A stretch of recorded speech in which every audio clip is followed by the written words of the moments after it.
Bonjour à tous. Alors je voudrais commencer ce bilan que je peux appeler, je vais l'appeler, tiens, tirons les bonnes conclusions de cette présidentielle. Et même de ces 4 ou 5 ans de mandat de Macron. Et comme d'habitude, je vais commencer d'abord par une complainte. Vous connaissez, on m'appelle, vous me connaissez, je suis Calimero, il paraît. Alors je dirais simplement que j'espère qu'un jour, les 300, les 400, les 500, sans compter celles qui ont été suspendues, vidéos, face cam, analyse, etc., prévision, etc., que j'ai pu faire en face cam, sur la base de l'opération EGL Citoyen, seront écoutées avec le recul. Et peut-être que là, les gens s'apercevront que tous ceux qui m'ont boycotté, je le dis franchement, sont des abrutis, parce que je parlais pour eux, je parle des citoyens lambda. En revanche, tous ceux qui m'ont boycotté faisant partie du système, les petits influenceurs sous faux drapeau, les petits patrons de chaînes YouTube, les petits, les politiciens n'en parlons pas bien sûr, enfin tous ceux qui font partie de cette grande mascarade, qui eux m'ont boycotté, qui eux m'ont bloqué, qui eux ont fait barrage dans leur petit microcosme pour que je ne sois invité nulle part, que j'y ai apport nulle part, eux je tiens à les féliciter. Vous avez bien fait. Vous avez été très perspicace, très intelligent. Parce que je peux vous garantir que si EGL avait un peu de luminosité, pas de luminosité, pardon, de lumière, de visibilité, on n'en serait pas là aujourd'hui. Et vous, votre petit système, on l'aurait éclaté. Alors on va commencer par les conclusions politiques à tirer. Un des slogans de GL était Stop politicien. Alors c'est un peu fantasmatique, puisque dans la tête des gens, forcément que ceux qui font de la politique sont des politiciens et on ne peut pas sortir de là. Simplement la majorité des gens n'ont pas compris que cette caste s'était emparée, avait maintenant aujourd'hui le monopole de la parole justement politique et n'était plus là du tout pour le peuple, mais était là pour protéger leur petit poste et leur petit, je répète, monopole.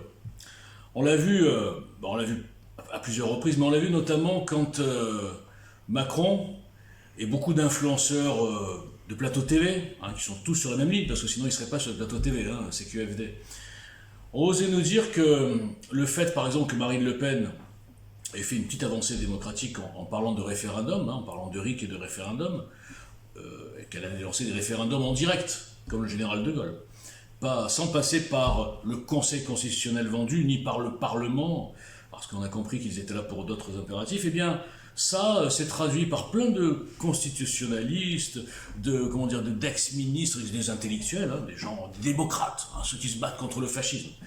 Eh bien, c'était traduit partout, oh là là, Marine Le Pen va faire un coup d'État institutionnel. C'est-à-dire que pour ces gens-là, ils l'avouent, clairement, je l'ai dit plusieurs fois, mais les gens ne percutent pas là-dessus, c'est incroyable. Ils avouent que donner la parole au peuple, pour eux, c'est un coup d'État. Parce que l'État, c'est eux, et nous ne sommes rien. Donc ça, c'est le premier enseignement qui confirme évidemment qu'il faut sortir de cette caste et créer quelque chose d'autre. Comme vous le savez, certains le savent, quand Zemmour est arrivé, j'ai cru qu'il allait créer quelque chose d'autre et finalement, il est tombé dans le jeu politicien, il a sorti un programme incantatoire, sans aucune idée nouvelle, sans aucune avancée démocratique, sans rien qui changeait la cinquième. Il s'est pris pour l'homme providentiel, tout en se disant « je ne suis pas un politicien » et finalement, c'était un fiasco. Alors ensuite, on peut aussi tirer la conclusion que pendant mes 4 ans d'ostracisation, de boycott, je le répète chaque fois, mais c'est vrai que c'est fou quand même, c'est inexplicable. Je mettrai un petit lien pour que vous compreniez bien l'ampleur de la chose, parce que c'est quand même inédit dans les annales, un type comme moi, complètement inconnu, cible d'une telle cabale, boycott, diffamation, enfin bref, passons. Donc je suis un des rares, je le répète encore une fois, à avoir côtoyé tous les côtés, on va dire, de la dissidence. De l'extrême droite à l'extrême gauche. Dans l'extrême gauche un peu moins, enfin bref. Les mouvements citoyens, les demi-médiatiques qui veulent peut-être se présenter, qui ont besoin d'un programme, donc ils font appel à moi, etc. J'ai fréquenté tous ces gens-là. Et je disais depuis le début, malheureusement, la dissidence est tellement nulle, je le dis, qu'on ne pourra rien faire. On ne pourra rien faire, parce que d'un côté, on a une dissidence complètement nulle qui est toujours dans les extrêmes, dans la binarité. Donc on a la dissidence gilet jaune. Alors eux, c'était le RIC, la constituante. Ils n'ont pas compris au bout de 4 ans que le soutien des Français au sens large aux gilets jaunes, c'était un soutien de ras-le-bol, mais c'était absolument pas un soutien pour avoir des tirages au sort, ils veulent faire la constitution, ils veulent le peuple par le peuple, tous les trucs délirants de l'extrême gauche. Non, ils n'ont pas compris.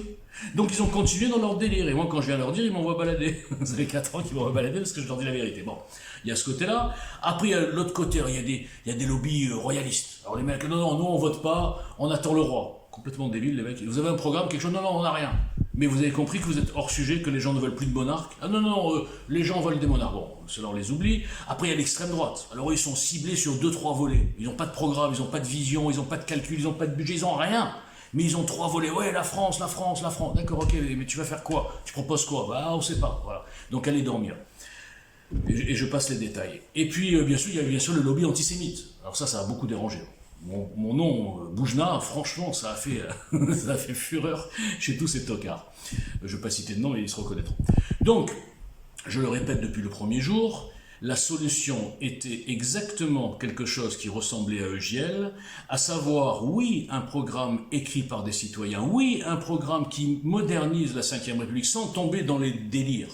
Oui, un programme qui justement crée un contrat de confiance entre le peuple et le président et son équipe.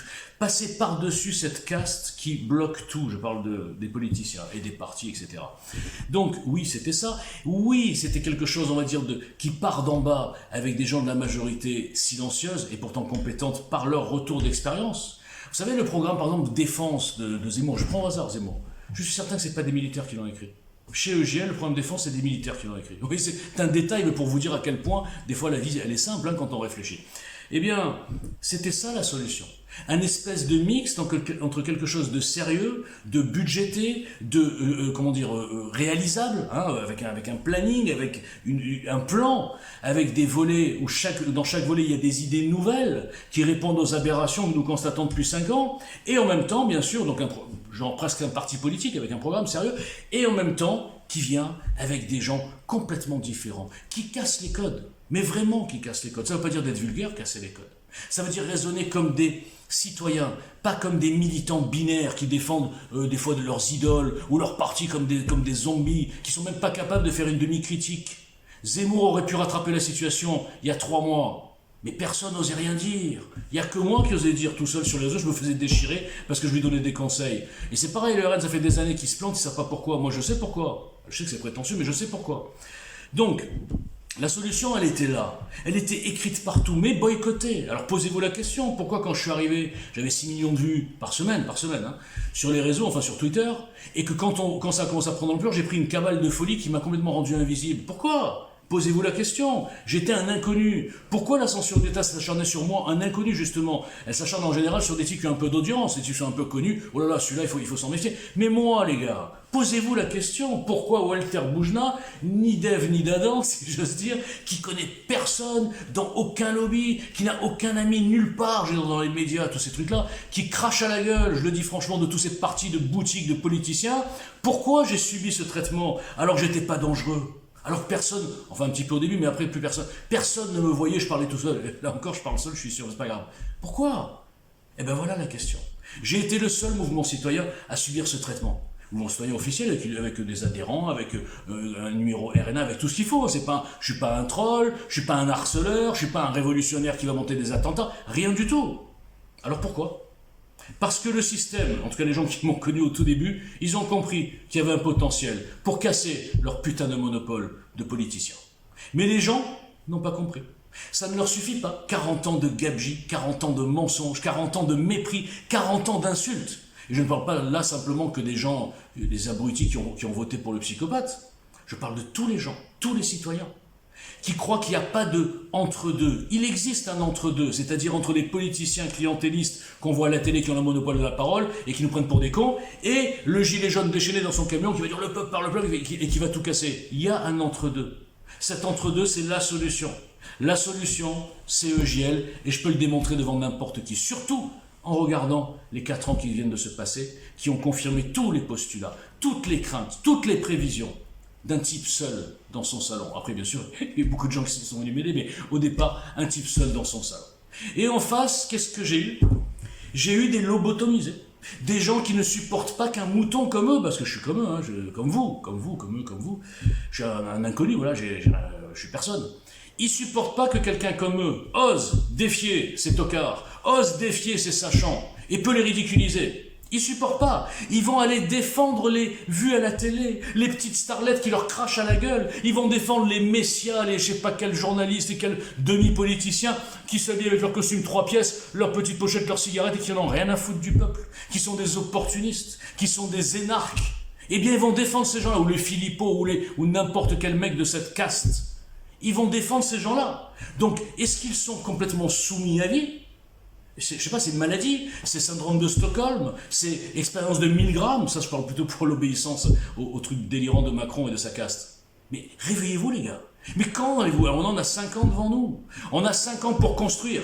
Est-ce que vous allez commencer à regarder ailleurs que ce que les médias vous montrent, ou vous allez encore tomber dans les mêmes pièges ? On va vous construire un homme providentiel 2 ans avant 2027, là, et vous dire ah oui c'est celui-là, et après on va truquer les élections, et on va revenir au point de départ. Vous voulez pas créer un tsunami ? Vous voulez pas qu'on les défonce ces gens-là ? On a les moyens intellectuels, non financiers non, mais intellectuels on les a. On a le nombre, et vous ne bougez pas. Vous avez laissé finalement 4 ans passer, sans que rien n'ait changé, rien n'a bougé. Le plan était prévu, Marine Le Pen au 2e tour, eh bien Marine Le Pen au 2e tour. Victoire de Macron avec plein de trucages, pas que des trucages des urnes. Le trucage des élections, c'est bien plus large que le trucage peut-être des urnes des Dominions, ça c'est le coup final. Le trucage des élections vient du monopole des médias, vient que nous sommes soi-disant dans un pays démocratique où on n'a pas le droit de dire à la télé bah, écoutez, moi je vais voter pour Marine Le Pen, je prends l'exemple de Miss France, l'ex-Miss France. Mais c'est ça la dictature. Les gens ne comprennent pas que nous sommes en dictature à tous les niveaux. On a un autocrate avec toute sa caste qui a été placée et qui a les 5 pouvoirs. Et 58%, ou peut-être moins à mon avis, hein, mais bon, en comptant les trucages, 58% ont voté pour qu'on mette le coup fatal, le coup final. Mais c'est quoi ce peuple ? Et moi je m'énerve tout seul depuis 4 ans dans mon salon. Alors j'espère que les législatives passées, on va peut-être se remettre au boulot les gars. Alors je parle là à tous les influenceurs qui oublient un peu leur petit public ou leur petit contrat qu'ils ont avec des partis politiques et qui sortent un peu leur père. Hein, vous m'avez compris, PAIRE.